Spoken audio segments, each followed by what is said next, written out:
हरे कृष्णा दोस्तों, कैसे हैं आप सब? ठीक ठाक, बढ़िया। चलो, बहुत अच्छी बात है। ठीक ठाक रहिए, बढ़िया रहिए, और मैं भी अच्छी हूँ। जैसा कि आप सबको पता है, इस समय जो बातचीत हो रही है वो महाभारत, जो कि महाकाव्य है, महर्षि वेद व्यास द्वारा रचित है। इसमें आने वाले अनेक पात्रों के बारे में हो रही है। कुछ पात्रों के बारे में चर्चा हो चुकी है, कुछ के बारे में अभी हो रही है, एंड कुछ के बारे में आगे होगी। आज जिस पात्र के बारे में चर्चा हो रही है वो है विदुर जी, जो कि महाभारत में बहुत अधिक महत्वपूर्ण रोल निभाते हैं।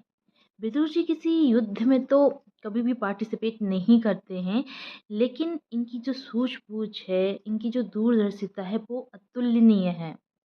ये महाभारत युद्ध के परिणामों के बारे में भली भांति जानते थे, और ये युद्ध ना हो इसलिए धृतराष्ट्र जी से बहुत ज़्यादा आग्रह करते हैं। ये बहुत कोशिश करते हैं कि महाभारत का युद्ध ना हो। ये धृतराष्ट्र जी को कई बार चेतावनी देते हैं कि अगर आपने सही निर्णय आज नहीं लिया तो आने वाला भविष्य आपके लिए अच्छा नहीं होगा, आप सिर्फ पछताएंगे। लेकिन जो धृतराष्ट्र जी थे वो पुत्र मोह में बहुत ज़्यादा घिरे हुए थे। उन्होंने विदुर जी की बातों पे कभी भी ध्यान नहीं दिया।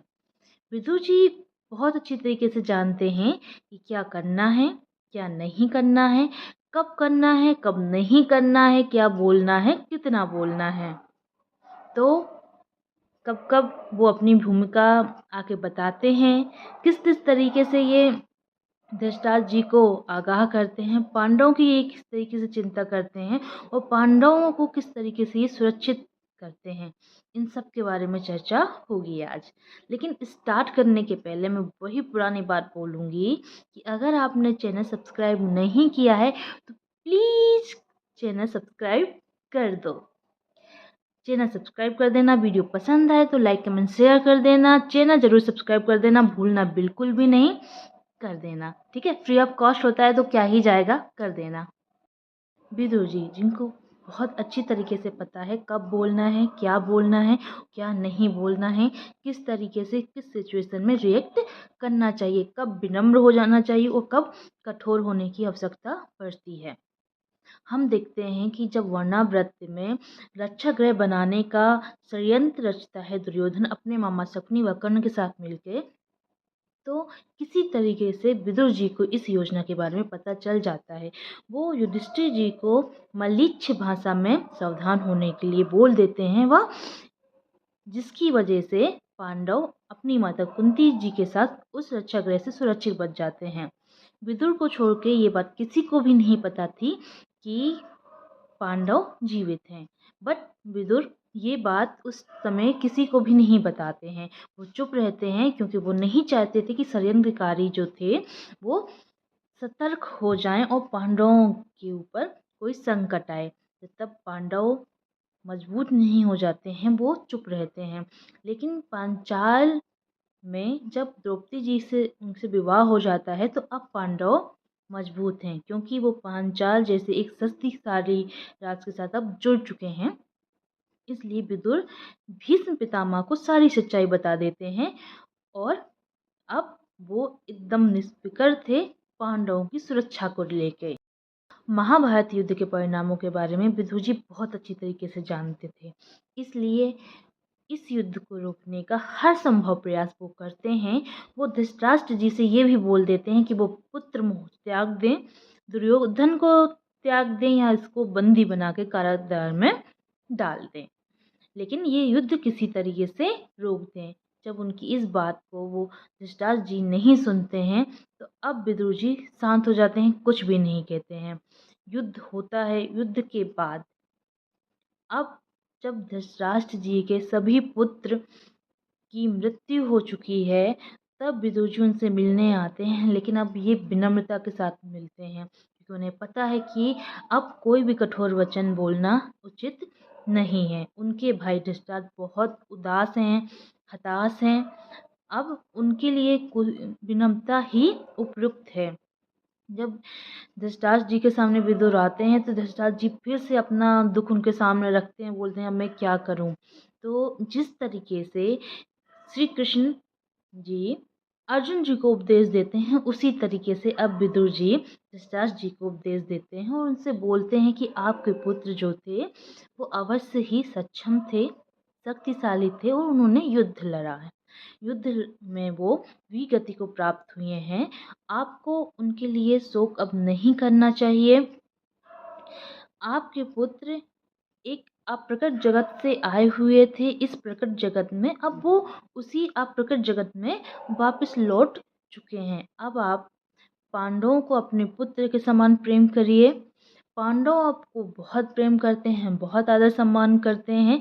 आप भी इसको अपनाइए। पांडवों को साथ आप प्रेम पूर्वक रहिए और अपने पुत्रों के प्रति जो उनका इतनी ज़्यादा दुख है उससे उभरने की कोशिश कीजिए।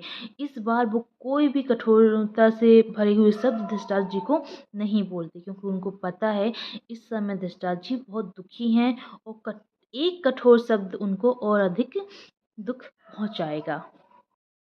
कुरुक्षेत्र के युद्ध के बाद हस्तिनापुर का राजा बनाया जाता है युधिष्ठिर जी को। भीम जी को युवराज नियुक्त किया जाता है और प्रधानमंत्री का पद विदुर जी को ही दिया जाता है। विदुर जी अपनी सेवा 15 साल तक देते हैं। इसके बाद वो गांधारी जी, धृतराष्ट्र जी, कुंती व संजय के साथ वन में चले जाते हैं। वन में जाने के बाद ये वहाँ पे बहुत कठोर तपस्या करने लगते हैं। कहा जाता है कि कुछ टाइम के बाद युधिष्ठिर सभी के साथ मिलकर इनसे मिलने आए हुए होते हैं, सभी लोगों से, यानी कि धृतराष्ट्र जी से, गांधारी जी से, कुंती जी से, संजय जी से।